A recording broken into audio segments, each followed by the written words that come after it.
सो hey guys, आज हम लोग स्टार्ट करने वाले एक और नया चैप्टर। दोस्तों यहाँ पर आप लोग को देखने मिलने वाला एक नया चैप्टर जिसका नाम सीक्वेंस इन सीरीज होने वाला है।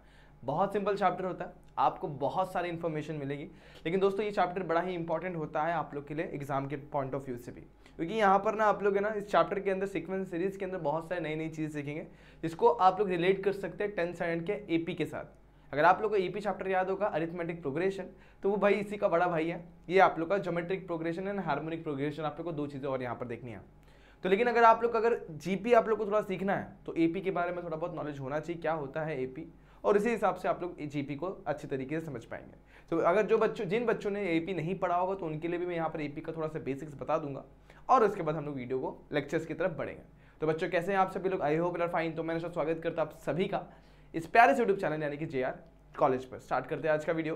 तो दोस्तों यहाँ पर आप लोग देखने वाले आज का जो टॉपिक होने वाला ज्योमेट्रिक प्रोग्रेशन, और ज्योमेट्रिक प्रोग्रेशन के अंदर आप लोग देखने वाले nth टर्म के फॉर्मूले के ऊपर पूरा का पूरा एक्सरसाइज जो होगा nth टर्म के ऊपर होगा।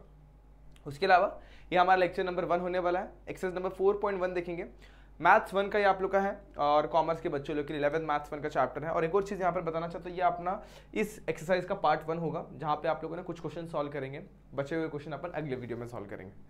स्टार्ट करते हैं, कुछ बेसिक चीज़ें बताता हूँ। अगर आप लोगों को याद होगा तो आपने एपी पढ़ा था, एपी का फुल फॉर्म था अरिथमेटिक प्रोग्रेशन।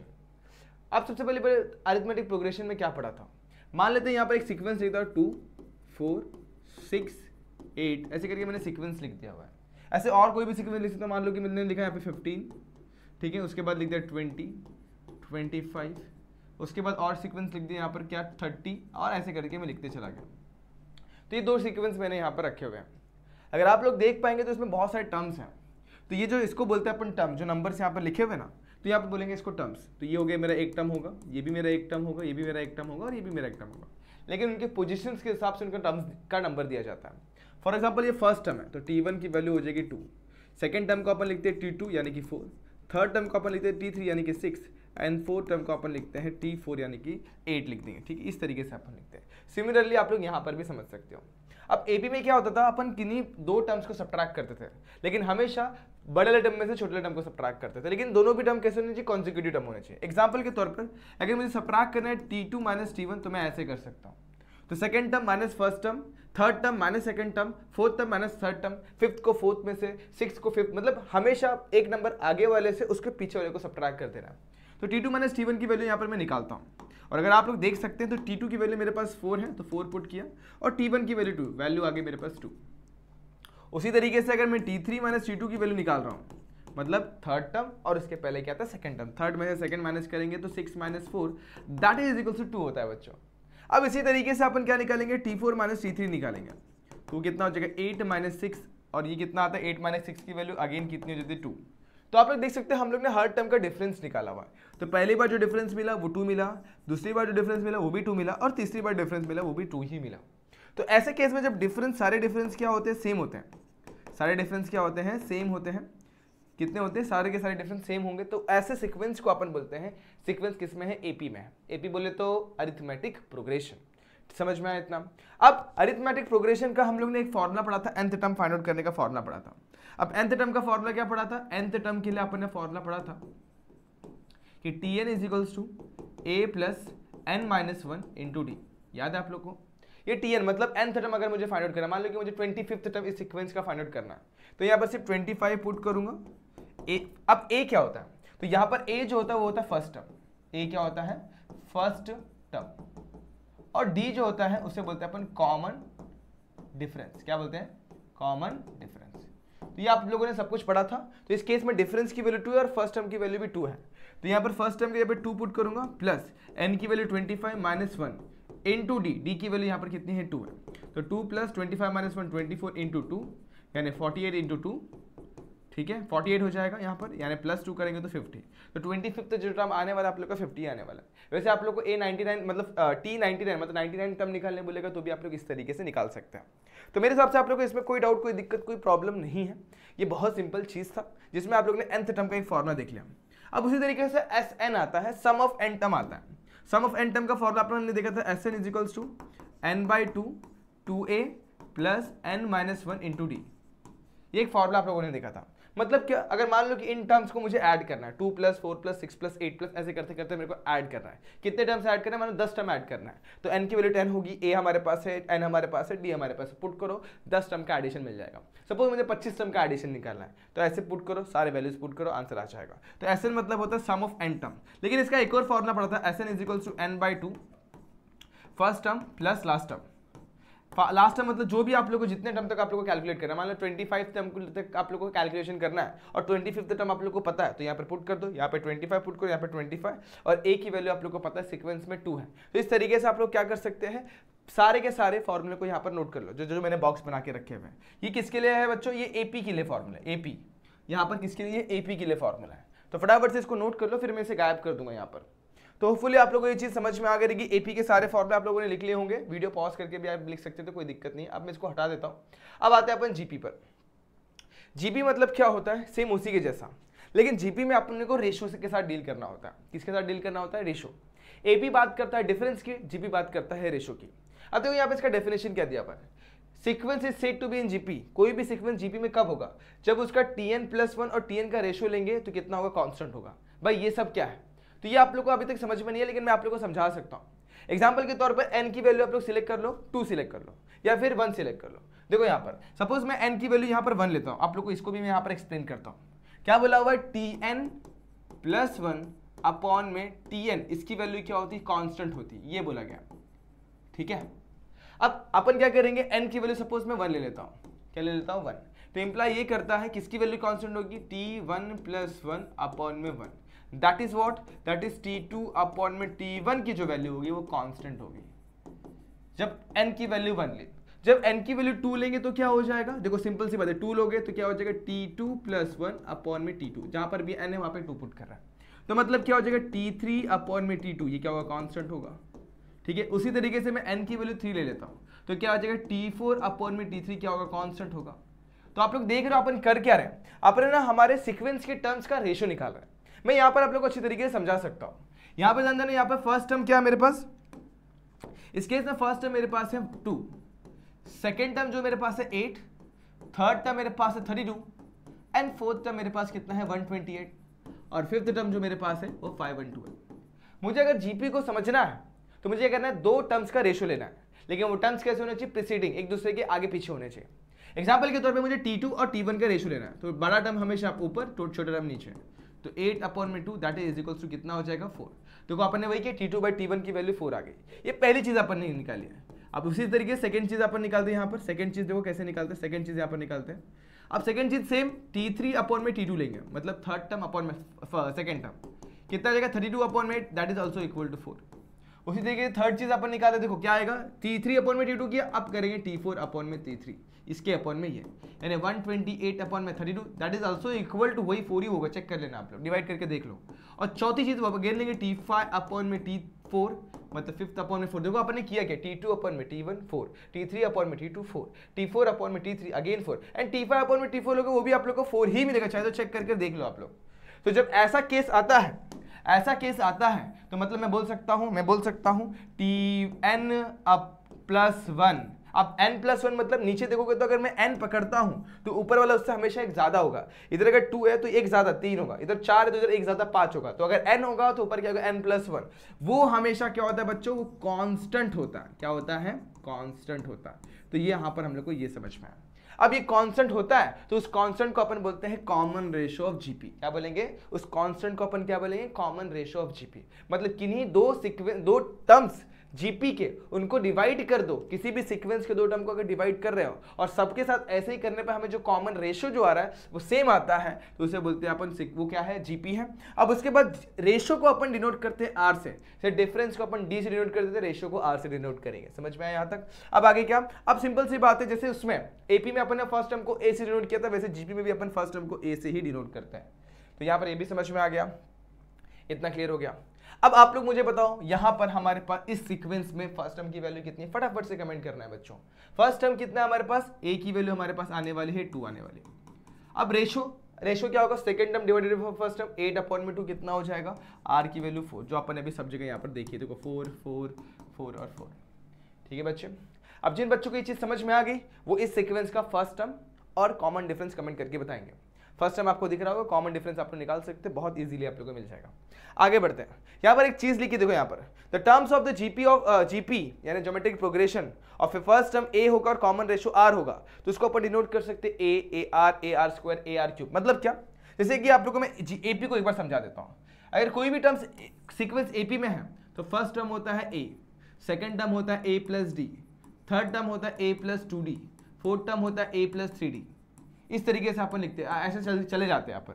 वैसे अगर जीपी में बात करेंगे तो जीपी के अंदर क्या होता है, फर्स्ट टर्म को लिखते हैं ए, सेकेंड टर्म को लिखते हैं ए इंटू आर, उसके बाद के लिखते हैं a r square a r cube a r raise to 4 and so on, ऐसे लिखते चले जाना। तो ये होता है किसी भी सीक्वेंस को अगर जीपी में लिखना तो इस तरीके से अपन लिखते हैं। तो होपफुली आप लोग को ये भी समझ में आ गया रहेगा, इसमें कोई डाउट कोई प्रॉब्लम नहीं हुआ रहेगा। अपन बढ़ते हैं अगले स्लाइड पर। अब यहाँ पे देखो, अब किसी भी जैसे अपन एपी के अंदर किसी भी टर्म को अपने को फाइंड आउट करना होता तो अपन nth टर्म का फॉर्मूला इस्तेमाल करते थे। तो उसी तरीके से यहाँ पर भी एक nth टर्म का फॉर्मूला होता है जीपी के अंदर, tn is equal to a into r raise to n minus 1। Suppose आप लोग को 7th टर्म निकालना है, तो यहाँ पर 7 पुट करो, यहाँ पर 7 पुट करो, और आप लोग को a और r आप लोग को सीक्वेंस में मिल जाएगा, क्वेश्चन में गिवन होगा, पुट करो तो मतलब आप लोग को 7th टर्म मिल जाएगा। तो ये फॉर्मूला सिंपल है, इसको आप लोग बहुत इजीली कर सकते हैं।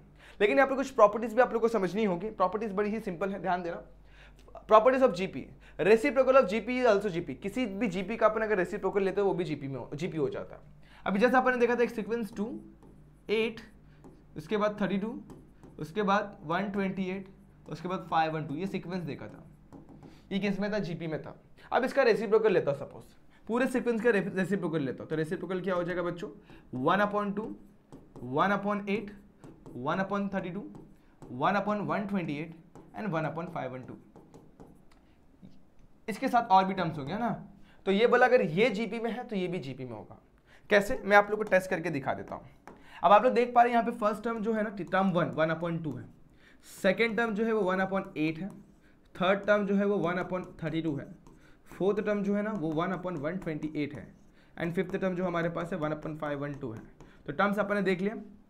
अब टर्म्स के बाद अपन क्या निकालते हैं, दो टर्म्स को डिवाइड करना है, दो कॉन्जिक्यूटिव टर्म को डिवाइड करना है, लेकिन हमेशा हाई टर्म पहले, लोअर टर्म नीचे। तो पहला रेशियो निकालेंगे, रेशियो 1, R1 मतलब रेशियो 1, वो क्या होगा T2 अपॉन में T1। सिंस T2 मेरे पास यहाँ पर कितना है 1/8 एंड T1 मेरे पास कितना है 1/2। चलो डिवाइड करते हैं, 2 1 जा 2 4 जा, आंसर विल बी 1/4। अगेन आगे चलते हैं, R2 निकालते हैं। R2 मतलब यहाँ पे T2 अपॉन T1 था, यहाँ पे T3 अपॉन में T2 हो जाएगा। कितना होगा, T3 की वैल्यू कितनी है 1/32 और इसकी वैल्यू कितनी 1/8। 8 1 जा 8 4 जा, तो ऊपर बचा 1/4, नीचे बचा 1, लिखने की जरूरत नहीं, तो 1/4। ऐसे आप लोग कैलकुलेट करोगे, R3 भी आप लोग को 1/4 मिलेगा एंड R जितने भी टर्म्स आएंगे, जितने भी रेशियोस आएंगे, सबकी वैल्यू आपको 1/4 ही मिलेगा। मतलब अगर रेसिप्रोकल लेंगे तो वो भी सीक्वेंस किस में होगा, जीपी में, कॉमन रेशियो आ गया।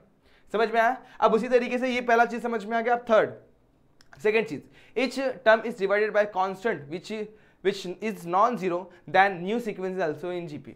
अगर किसी भी सीक्वेंस को अपन कोई कॉमन टर्म से कांस्टेंट टर्म से डिवाइड कर देते हैं, फॉर एग्जांपल यहाँ पर मेरे पास देखो ये सेम, अगेन मैं सेम जीपी लेता हूँ। अब इसमें क्या करता हूँ, मैं पूरे के पूरे टर्म्स को एक कॉमन टर्म से डिवाइड कर देता हूँ। वो कॉमन टर्म मैं अज्यूम करता हूँ 2 से डिवाइड कर रहा हूँ, तो नया जीपी मिलेगा। और नया जीपी क्या होगा, देखो ये हो जाएगा 1, ये हो जाएगा 4, ये इसको 2 से डिवाइड करो 16, ये 64, और ये हो जाएगा अपना 2 कितना हो जाएगा 5/2 256 हो जाएगा। इस तरीके से आएगा। अब आप लोग नोटिस करेंगे ये भी मेरा जीपी में है। आप लोग चेक कर सकते हैं, second term divided by first term 4/1 4 ही होता है, 16 डिवाइडेड बाय 4 4 होता है, 64 डिवाइडेड बाय 16 4 होता है, एंड 256 को 64 डिवाइड करो 4 ही आएगा। मतलब जो डिवाइड करेंगे तो वो भी किस में होता है, जीपी में होता है। अब आगे, इस term of GP is raised to same power, the resulting sequence is also in GP. किसी भी सीक्वेंस के अंदर हम लोग सारे टर्म को सेम पावर से इंक्रीज करते हैं। जैसे मैंने क्या किया, इसको इंक्रीज कर दिया 2 के स्क्वायर, इसको भी स्क्वायर, इसको भी स्क्वायर, सबको स्क्वायर कर दिया, तो सारे टर्म को सेम पावर से इंक्रीज किया, तो ये जो नया सीक्वेंस बना वो भी जीपी में होगा। तो कुछ इंपॉर्टेंट नोट्स आपके सामने लिखे हुए, जब आप लोगों ने एमसीक्यू बेस्ड क्वेश्चन आप लोगों को ऐसे मिलेंगे तो आप लोग ऐसे क्वेश्चन के साथ डील कर सकते हो, और बहुत सिंपल होगा और बहुत ही ज़्यादा आसान होगा। क्लियर है। तो इस तरीके से आप लोग इस क्वेश्चन को सॉल्व करना बड़ा ही सिंपल था, और अपन अभी आगे बढ़ सकते हैं। अब जैसे यहाँ पर आप लोगों को याद होगा, जब अपन ने एपी पढ़ा था तो एपी के अंदर कोई भी 3 टर्म्स लेने होते थे तो अपन किस में कैसे लेते थे, पहला होगा a माइनस डी, फिर होगा a, फिर होगा a प्लस डी, ये 3 टर्म के लिए था। अगर 4 टर्म होंगे तो a प्लस 3d, उसके बाद a माइनस 3d, यहाँ पर माइनस होता था, यहाँ पर जो अपन ने प्लस लिखा हुआ यहाँ पर क्या होगा माइनस होगा, तो यहाँ पर लिखेंगे a माइनस 3d, उसके बाद a माइनस डी, फिर a प्लस डी और a प्लस 3d, इस तरीके से 4 टर्म होते थे। 5 टर्म लेने होते तो यहाँ पर लिखते थे a प्लस, बीच में लिखते थे a, यहाँ पर a माइनस डी, यहाँ पर a माइनस 2d, ये हो गए 3 टर्म, यहाँ पे 2 टर्म और a plus D and a plus 2d। ये 5 टर्म के लिए हुआ करता था, तो 3, 4 और 5 ऐसे लिखते थे। वैसे कॉमन रेशियोज, मतलब रेशियो वाला टर्म आ गया तो सेम ही वही करना है। फर्स्ट टर्म होगा तो बीच वाला टर्म होगा a, इसके पहला टर्म होगा a अपॉन r, उसके बाद का टर्म होगा a इंटू r। तो देखो वही लिखा हुआ है a upon r, a r। अगर 4 टर्म लेने होंगे तो आप लोगों ने इसको थोड़ा एक्स्ट्रा लेना होगा, मतलब 3 टाइम्स लेना होगा। जैसे कि पहला टर्म देखो a यहाँ पर होगा a r क्यूब, यहाँ पे होगा, यहाँ पर भी सेम a r क्यूब ही होना चाहिए, गलती से मैंने a r स्क्वायर लिखा हुआ है, क्या होगा यहाँ पर a r क्यूब होगा, ठीक है। उसके बाद बीच के 2 टर्म, ये होगा a अपॉन r, तो ये होगा a इंटू r। मतलब इस तरीके से आप लोग याद कर सकते हो। अब 5 टर्म होंगे तो बीच का टर्म a, इसके पहले a अपॉन r, फिर a इंटू r, उसके पहले a अपॉन r स्क्वायर, उसके बाद a r स्क्वायर। इस तरीके से आप 5 टर्म इन जीपी भी याद कर सकते हो। तो जब क्वेश्चन इस टाइप के आएंगे तो मैं आप लोगों को बता दूंगा, बाकी आप लोगों को ये सारी चीजें याद करनी है। ये आपने एपी में पढ़ा था, ये आप लोगों को जीपी में पढ़ना है। सिंपल है, ठीक है। चलो आगे बढ़ते हैं, अभी कोई एक्सरसाइज के स्टार्ट करते हैं, ज़्यादा टाइम वेस्ट नहीं करते हैं, बहुत ज़्यादा अपन ने इंट्रोडक्शन वगैरह देख लिया। अब हमें वेरीफाई करना है कि गिवन सीक्वेंस जीपी में है या नहीं। अगर जीपी में है तो हम लोग को nth टर्म निकालना है। तो पहला क्वेश्चन नंबर 1 हमारे एक्सरसाइज नंबर 4.1 का पहला क्वेश्चन क्या है, 2, 6, 18 एंड 54, ऐसे 4 टर्म दिए गए हैं। तो सबसे पहले टर्म्स के नंबर लिख दो, नंबरिंग कर दो। नंबरिंग कैसे करेंगे, देखो यहाँ पर ये हमारा टर्म 1 है, कितना है 2 है, टर्म 2 कितना है 6 है, टर्म 3 कितना हमारे पास 18 है, एंड टर्म 4 हमारे पास कितना 54 है। अब जीबी में चेक करने के लिए हमें क्या निकालना होता है, रेशो। तो सबसे पहले अपन निकालेंगे T2/T1। क्या निकालेंगे हम लोग, T2/T1। तो T2 अपॉन में T1, अब ये क्या हो जाएगा, T2 कितना है 6 अपॉन में 2, दैट इज इक्वल्स टू कितना 3 हो जाएगा। 2 से कैंसिल किया 3। वैसे ही अपन T2 अपॉन में T1, अब T2 के बाद कहते T3 और T3 के पहले T2, तो T3 अपॉन में T2 कितना हो जाएगा बच्चों, 18 अपॉन में 6। देखो हमेशा पहले बड़ा टर्म और उसके पहले टर्म, तो यहाँ पे T2 हो गया। अब जब आएगा तो थर्ड टर्म आएगा, फिर लेंगे फोर्थ टर्म ऊपर लेंगे, मतलब T4 अपॉन में T4 से कम T3, हमेशा ऊपर बड़ा टर्म नीचे छोटा टर्म। तो 2, 3, 4 इस तरीके से लिया। अब यहाँ पर 18 अपॉन 6 हो गया, कितना हो जाएगा बच्चों, ये भी 3 होगा। और यहाँ पर 54 अपॉन में 18, 18 या 54, यहाँ पर भी 3 होगा। तो देखो आपने देख पा रहे हैं, इसको पकड़ता है रेशियो 1, इसे पकड़ता हूँ रेशियो 2, इसे पकड़ता हूँ रेशियो 3। तो इस सीक्वेंस के लिए हमारा आप लोग ध्यान देना, R1 equal to R2 equal to R3, सबकी वैल्यू R के बराबर यानी कि 3 है।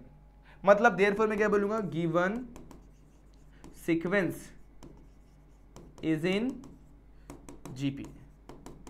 समझ में आ गया। अब जीपी में है तो हमें मालूम करना है फर्स्ट टर्म क्या होगा। फर्स्ट टर्म की वैल्यू इस केस में कितनी है हमारे पास बच्चों, 2 है, और हमारे पास रेशियो की वैल्यू कितनी है, 3। इतना हो गया। और हमें फाइंड करना nth टर्म, तो यहाँ पर nth टर्म क्या होगा, Tn is equals to a into r raise to n minus 1। अब n की वैल्यू बोली कुछ T7 T10 ऐसा कुछ बोला है क्या, तो n को वैसे ही रखना है। a की वैल्यू कितनी है 2, r की वैल्यू कितनी 3 raise to n minus 1, and that is the final answer. इस तरीके से आप लोग इसे सॉल्व करेंगे। तो ये था आप लोग का पहला क्वेश्चन, बहुत सिंपल था। जैसे आप लोग पहला क्वेश्चन कर चुके हैं, वैसे आप लोग सेकंड क्वेश्चन भी कर सकते, कोई दिक्कत वाली बात नहीं, और बहुत ज़्यादा आराम से हो भी जाता है। तो फटाफट से सेकंड क्वेश्चन पे बढ़ते हैं और उससे भी सॉल्व करते हैं। अब देखो सेकंड क्वेश्चन में क्या बोला गया, सेम तरीके से अपन करेंगे। क्वेश्चन नंबर 2, अब सेकंड वन देखना, सेकंड नहीं करता मैं थर्ड करता हूँ, सेकंड वन आप लोग ट्राई कर सकते हो। थर्ड में आप लोग को डाउट आ सकता है, √5, 1 upon √5, 1 upon 5 √5 and so on 25 √5, ऐसे करके अपने को टर्म्स दिए गए। ठीक है, इसे सॉल्व करने के पहले मैं आप लोग को एक चीज बताना चाहता हूँ। अगर आप लोग के पास ऐसा है a divided by b divided by c ऐसे करके लिखा हुआ है, तो आप लोगों ने सीखा था a ऐसा कुछ है, कोई भी टर्म डिवाइड करे उसको अपन डिवाइड बाई c भी तो लिख सकते हैं। और अपन ने ये भी सीखा है कि अगर ऐसा रहेगा तो अपन उसको मल्टीप्लाई लिखते हैं और इसका रेसिप्रोकल, c के नीचे कुछ नहीं मतलब 1, उल्टा कर देंगे तो 1 अपॉन c। तो ये चीज़ें आप लोग को ध्यान में रख के इसको सॉल्व करनी है। जरा मैं इसको साइड में कर देता हूँ ताकि आप लोग इसे याद रख के सॉल्व कर सके, फिर मैं आगे बढ़ता हूँ।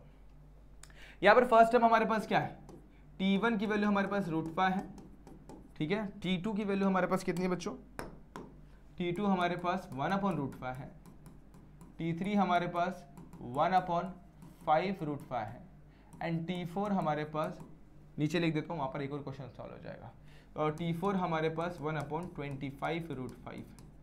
आ गया इतना, हमने टर्म्स लिख लिया। अब क्या देखना हम लोग को, रेशो की तरफ जाना। अब रेशो कैसे देखेंगे, बहुत सिंपल है, देखो ध्यान देना। पहले निकालेंगे अपन T2 अपॉन में T1, बराबर है। अब देख पा रहे T2 की वैल्यू 1 अपॉन √5 है, यहाँ पर लिखता हूँ 1 अपॉन √5, ठीक है यहाँ तक। अब ये T2 की वैल्यू इसको ब्रैकेट में डाल देता हूँ, T1 की वैल्यू कितनी है √5। सिंपल था यहाँ तक। बहुत सारे बच्चे कहेंगे √5 कैंसिल कर देंगे, बिल्कुल मत करना, बहुत गड़बड़ हो जाएगा। ये बताया ना मैंने आप लोग को, इसको फॉलो करो। देखो मैं फॉलो करके बता, लेकिन एक्चुअली कैसा होता है आप लोग डायरेक्टली भी कर सकते हो। देखो यहाँ पर क्या होगा, ये 1/√5 है ना, ये 1/√5 न्यूमरेटर में, और √5 जो है डिनोमिनेटर मतलब वो डिवाइड कर रहा है न्यूमरेटर को, बराबर है, वही चीज़ किया मैंने अभी। अब आपको पता है इसके नीचे कुछ नहीं मतलब 1 है, और आपने डिवीजन का फंडा पढ़ा हुआ है। क्या पढ़ा हुआ है, जब भी डिवीजन है उसको मल्टीप्लाई लिखने का और उसको रेसिप्रोकल कर देने का। ये पढ़ा कि नहीं पढ़ा है? देखो बच्चों कैंसिल नहीं हुआ, मल्टीप्लाई हो गया, तो √5 को √5 से मल्टीप्लाई करोगे √5 का स्क्वायर हो जाएगा। √5 का स्क्वायर मतलब ही क्या होता है, 5 होता है। सिंपल सी बात है। तो यहाँ पर हमें क्या मिलेगा, 5। तो ये आ गया आप लोग का रेशो 1। क्या है, हाँ रेशो 1। समझ में आया बच्चों कैसे हुआ? बहुत सिंपल था, बहुत ईजी था, लेकिन कंफ्यूजन हो सकता है, इसके लिए मैंने करवा कर बता दिया। इसे रेशो 1 निकाला, वैसे रेशो 2 की तरफ बढ़ते हैं। अब R2 क्या होगा, वो हो जाएगा, देखो यहाँ पर T2 लिया, अब T3 ले लो, और T3 के पहले क्या आता है बच्चों, T2, तो T3/T2।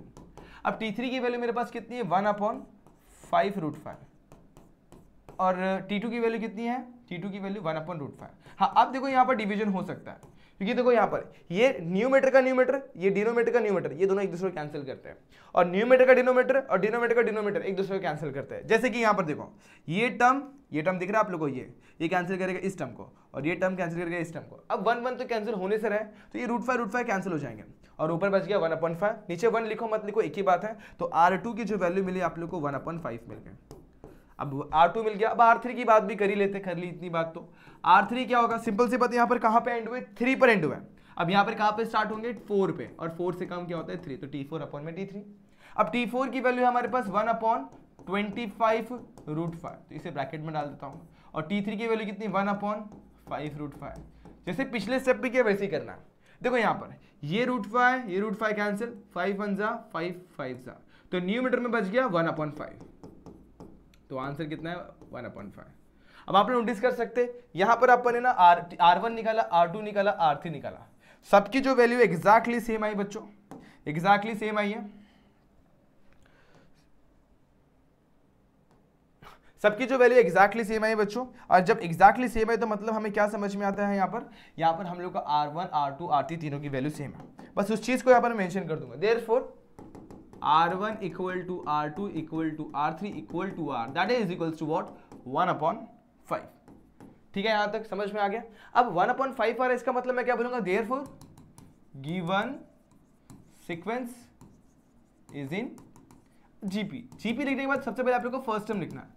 फर्स्ट टर्म इसमें कितना हमारे पास, √5 है, और रेशियो अपन ने जस्ट निकाला, कितना आ रहा है सब में, 1/5, तो R की वैल्यू 1/5 आ गई। अब क्वेश्चन में बोला क्या फाइंड करना है, you need to find out the value of nth term. तो nth टर्म का फॉर्मूला अपन ने सीखा, nth टर्म क्या होता है, Tn = A into what, R⁻n-1, R के पावर में n-1। अब A मेरे पास कितना है, √5 है, इंटू R मेरे पास कितना है, 1/5 है, raise to n-1 as it is. इस तरीके से आप लोग को इस क्वेश्चन के साथ डील करना है। तो मेरे हिसाब से फर्स्ट क्वेश्चन आप लोग को समझ में आ गया, और साथ ही साथ थर्ड क्वेश्चन भी समझ में आ गया। अब आप लोग चाहें तो इस क्वेश्चन को जरूर टेस्ट करना। ये क्वेश्चन आप लोग का जीपी में नहीं आएगा, ये क्वेश्चन आपका जीपी में नहीं आएगा, और ये जीपी में आ सकता है, एक बार चेक कर लेना। इस तरीके से आप लोग को इस क्वेश्चन के साथ डील करना है। बाकी क्वेश्चन आप लोग ट्राई करो, 2 क्वेश्चन सॉल्व करें, दोनों जीपी में थे, लेकिन जो मैंने मार्क किया शायद वो जीपी में ना आए, तो आप लोगों ने ट्राई जरूर करिएगा। सिंपल क्वेश्चन है, आगे चलते हैं। अब क्वेश्चन में क्या बोला गया कि हमारा ये फॉर कोई भी एक जीपी दिया हुआ है, और उस जीपी के लिए आप लोग को R की वैल्यू और A की वैल्यू दे दी गई है। You need to find out the value of T7। इतना सिंपल क्वेश्चन जो आप लोग को 1 मार्क्स में पूछा जा सकता है। तो आप लोग देखना, सबसे पहले R की वैल्यू 1/3 दी गई है, और A की वैल्यू 9 दी गई है, और हमें पूछा हुआ T7 की वैल्यू निकाल कर दो भाई। तो सिंपल क्वेश्चन बहुत इजीली हो जाएगा। कैसे? सिंपल है, सिंपल बात ये है कि Tn का फॉर्मूला हमें पता है क्या होता है, A × R⁻n-1। मतलब क्या, अब n की वैल्यू हमारे पास 7 है, 7 पुट कर दिया, A की वैल्यू मेरे पास 9 है, 9 पुट कर दिया, R की वैल्यू 1/3 पुट कर दिया, n की वैल्यू मेरे पास कितनी, 7 7 -1 कर दिया। सही यहाँ तक। अब देखो 9 को मैं वैसे ही रखता हूँ, यहाँ पर 7 - 1 कितना होता है, 6 होता है, तो 1/3 सिंपल है। अब आप लोग क्या कर सकते हैं मालूम है, इसको लिख देता हूँ मैं 3 का स्क्वायर, चलेगा यहाँ तक। 9 मतलब ही क्या होता है, 3 का स्क्वायर, 3 × 3 कर सकते हो, और 1/6 जो होता है 1 होता है, 3/6 को वैसे ही रखता हूँ। अब आप लोग देखो यहाँ पर 3 स्क्वायर, यहाँ पे 3/6 है। 3/6 का मतलब कितने बार 3, 1 2 3 4 5 6 ये नीचे, और ऊपर क्या है 3 इंटू 3, 3 का स्क्वायर मतलब 3 इंटू 3, तो 1 3 1 3 कैंसिल, 1 3 1 3 कैंसिल, कितने 3 बच गए 1 2 3 4, तो ऑब्वियसली हमारा आंसर कितना आ जाएगा 1/3/4। अब आप लोग इसे चाहे तो एक्सपांड कर सकते हैं, 1/81 आप लोग का फाइनल आंसर हो सकता है, लेकिन नहीं किया तो भी चल जाएगा। ठीक है, ये था आप लोग का फाइनल आंसर। आप लोग चाहे तो लिख सकते हैं 1/81 भी लिख सकते हैं, क्योंकि 3/4 मतलब 3 3 9, 3 27, 3 81, इस तरीके से आप लोग लिख सकते हैं। तो ये था आप लोग का पहला बहुत ही आसान सा सवाल। लेकिन बच्चों इसके आगे भी तो सवाल हैं, उनके साथ भी तो डील करना है। अब वो कैसे होंगे? ईजी है बच्चों, कोई दिक्कत वाली बात नहीं है। सेकंड आप लोग ट्राई करना या मैं कर दूं? सेकंड आप लोग ट्राई करना जरूर, सिंपल क्वेश्चन है, 2 4 3 है, बहुत इजीली हो जाएगा। मैं थर्ड करवा कर देता हूँ, नहीं तो थर्ड करवा देता हूँ और फोर्थ करवा देता हूँ। थर्ड में क्या दिया हुआ है, ए की वैल्यू आप लोग को 7 दी गई है, आर की वैल्यू दी गई -3, हमें निकालना है T6 की वैल्यू। सिमिलर क्वेश्चन है, बस यहाँ पर वैल्यूज चेंज हो गई है। अब देखो कैसे होगा, हमें पता है Tn का फॉर्मूला क्या होता है जीपी के लिए, A × r⁻n-1। अब इस केस में निकालना है T6, तो n की वैल्यू वी नीड टू पुट 6, और a will be 7, r will be -3 and n again 6 -1 हो जाएगा, n की वैल्यू 6 पुट कर दी। अब चलो 7 को मैं वैसे ही रखता हूँ, -3⁻6 -1 कितना होता है 5 होता है। क्लियर है यहाँ तक? अब 7 को वैसे ही रखो, देखो यहाँ पर आप लोग को समझाता हूँ, -3/5 का मतलब -3 इंटू -3 इंटू -3 इंटू -3 इंटू -3 कितने बार 5 बार हो जाएगा। 7 को मैं वैसे ही रखता हूँ। अब देखो यहाँ पर ये माइनस प्लस और ये हो जाएगा 9, ये माइनस प्लस ये हो जाएगा 9, और यहाँ पे ये -3 मेरा एज इट इज होगा। अब आपको मल्टीप्लाई करने आता है, 9 9 से 81, 81 को 3 से मल्टीप्लाई करोगे तो 81 8 24, 243 हो जाएगा, और यहाँ पर 7 है तो 7 multiply by 243 with negative sign होगा। समझ में आ गया? इतना कितना होगा 243, सिंपल। अब 7 से मल्टीप्लाई कर दो, 7 3 ज़ा 21, 1 2 यहाँ पर 7 2 ज़ा 14, 14 प्लस 2 16, 1 यहाँ पे 7 2 ज़ा 14, 14 1 17, जितना आ गया यहाँ पर माइनस साइन के साथ। तो इस तरीके से आपने T6 निकाल लिया, सिंपल था। तो ये था आप लोग का एकदम आसान सा क्वेश्चन जो कि आप लोग यहाँ पर सॉल्व कर सकते हैं। थोड़ी सी आप लोग को दिक्कत आ सकती है लास्ट वाले क्वेश्चन में, जो कि ईजी है लेकिन थोड़ी सी दिक्कत देखने मिल सकती है। फोर्थ क्वेश्चन, उसमें क्या बोला गया, हमें a की वैल्यू दी गई 2/3, हमें T6 दे दिया गया इस बार 162, and we need to find out the value of r। कैसे होगा? स्टार्ट करते हैं। हमें पता है Tn क्या होता है, a × r⁻n-1। अब जो वैल्यूज दी उनको एज इट इज पुट कर दो। जैसे यहाँ पर मुझे Tn की वैल्यू T6 दिया हुआ है, यहाँ पर a की वैल्यू 2/3 दिया गया है, r की वैल्यू मुझे फाइंड आउट करनी है, n-1 को वैसे रखता हूँ। अगर देखा जाए तो T6 की वैल्यू 162 है, तो यहाँ पर मैं पुट करता हूँ 162, और 2/3 को वैसे ही रखते हैं, और r⁻n-1 को वैसे रखते हैं। r⁻n-1 को छोड़ के बाकी सबको यहाँ पर ले लो, तो 162 मल्टीप्लाई बाय 3 अपॉन में 2। ठीक है यहाँ तक? अब क्या होगा, देखो ध्यान देना, 162 इंटू 3 अपॉन में 2 है बच्चों, सही है। अब करें क्या, कैंसिलेशन, तो यहाँ पर बचेगा मेरे पास 81, और मल्टीप्लाई कर दोगे तो देखो मल्टीप्लाई करने में टाइम वेस्ट मत करो, 81 को ब्रेक करेंगे। अभी थोड़ी देर पहले देखा था 81 मतलब कितना होता है, 3/4 होता है, तो यहाँ पर मैं लिख लेता हूँ 3/4। ये मल्टीप्लाई करने में टाइम वेस्ट मत करो, अदरवाइज आप लोग को दिक्कत में आ सकते हैं। तो 81 मतलब क्या होता है, 3⁴, 3 को 4 बार मल्टीप्लाई कर दो तो 81 आ जाता है। अब इसका और इसका बेस सेम, इसके पावर में कुछ नहीं, मतलब क्या होता है 1 होता है, बेस सेम होगा पावर ऐड होगा, तो कितना हो जाएगा 3 + 4 1, 4 और 1 हो जाएगा 5, तो यहाँ पे हो जाएगा 3/5। ठीक है, यहाँ तक क्लियर हो गया। अब आप लोगों को एक और चीज बताना है, n की वैल्यू पहले से अपने को 6 पता थी, राइट? तो जहां जहां अपन ने n लिखा हुआ है उसको वहां से गायब कर दो, जहां जहां अपन ने n लिखा हुआ वहां उसको n को गायब कर दो, और वहां पर लिख दो 6। सिंपल सी बात है, जैसे मैं 6 लिखूंगा बच्चों देखो क्या होगा, यहाँ पर मैं 6 लिख देता हूँ। जैसे मैं यहाँ पर 6 लिखता हूँ तो 6 - 1 कितना होता है 5, तो यहाँ पर 5 और यहाँ पर भी 5 हो जाएगा। अब आप लोग देख सकते हैं दोनों साइड का पावर सेम है, जब पावर सेम होता है तो बेस भी सेम हो जाता है। इसका मतलब ये हुआ r की वैल्यू जो होगी वो 3 आ जाएगी। इस तरीके से आप लोग इस क्वेश्चन को सॉल्व कर सकते हैं। ये था आप लोग का एक और सिंपल सा क्वेश्चन, क्वेश्चन नंबर 2 यहाँ पर कंप्लीट होता है। 2 क्वेश्चन और देखते हैं। क्वेश्चन नंबर 3 पर चलते हैं फटाफट से। क्या बोला गया, which term of the GP 525 125 625 is 5/10।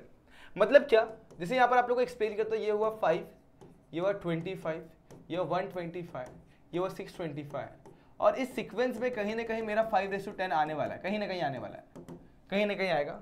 तो ये कौन सा टर्म होगा वो मुझे पता लगाना है, मतलब इसकी प्लेस क्या होगी। अब सिंपल सी बात है, इसका मतलब ये मुझे n की वैल्यू पता लगानी। तो देखा जाए तो इस केस में ये मेरा Tn की वैल्यू मुझे दे दी गई है, कितनी 5/10। समझ में, किसकी वैल्यू दे दी गई है, nth Tn की वैल्यू दे दी गई है, और उस n की वैल्यू मुझे फाइंड आउट करनी है। अब पहले से बोल दिया ये GP में है, और GP के लिए फर्स्ट टर्म जो होता है वो होता है 5, और डिफरेंस क्या होता है, सॉरी इसमें डिफरेंस नहीं निकालते, इसमें रेशो निकालते हैं। तो रेशो क्या हो जाएगा, second term divided by first term यानी 25 divided by 5 that will be equal to again 5। तो बस आप लोग के पास सब कुछ है, आप लोग को बस निकालना है आंसर। Tn का फॉर्मूला क्या होता है, a into r raise to n minus 1। अब n की वैल्यू है नहीं, बट Tn की वैल्यू 5 रेस टू 10 है, 5 टू द पावर 10। a की वैल्यू मेरे पास है 5, r की वैल्यू मेरे पास है again 5 raise to n minus 1। अब देखो करना क्या है, इसको मैं क्या कर सकता हूँ, इसके पावर में कुछ नहीं, मतलब 1 है। अब देखो दोनों का बेस सेम है, जब बेस सेम होता है पावर ऐड हो जाता है, मतलब ये 5 पहले से ही है, ये 1 प्लस n माइनस 1 हो जाएगा, दोनों को ऐड कर देना है। अब ये प्लस 1 है और ये माइनस 1 कैंसिल, तो 5 रेस टू 10 की जो वैल्यू होगी वो 5 रेस टू n हो जाएगी, बराबर यहाँ तक। अब देखो दोनों साइड का बेस सेम है, जब बेस सेम होगा तो पावर इक्वल, जब पावर इक्वल होगा तो बेस इक्वल। जैसे पिछले क्वेश्चन में पावर इक्वल था, बेस इक्वल हो गया था। अब वैसे यहाँ पर देखो बेस इक्वल है, इंप्लाई ये करता है तो पावर भी क्या हो जाएगी, इक्वल। तो n की वैल्यू कितनी आ जाएगी, 10। अब कॉमन सेंस की बात करो तो आप लोग डायरेक्टली भी पता कर सकते थे।